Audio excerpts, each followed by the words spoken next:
हज़रत अम्मा आयशा फरमाती हैं कि एक दिन नबी पाक घर तशरीफ़ लाए और मैंने देखा कि आज नबी पाक बहुत ज़्यादा खुश हैं। तो नबी पाक बहुत जल्दी में कोई चीज़ उठाकर जाने लगे तो हज़रत आयशा फरमाती हैं कि मैंने रास्ता रोक लिया और कहा कि मैंने आज आपको जाने नहीं देना।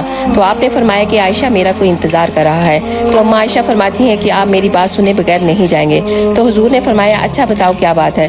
तो हज़रत आयशा ने फरमाया मेरे वालिद हज़रत अबू बकर ने कहा कि आयशा जिस दिन हुजूर को खुश देखो उस दिन उनसे दुआ करवाना।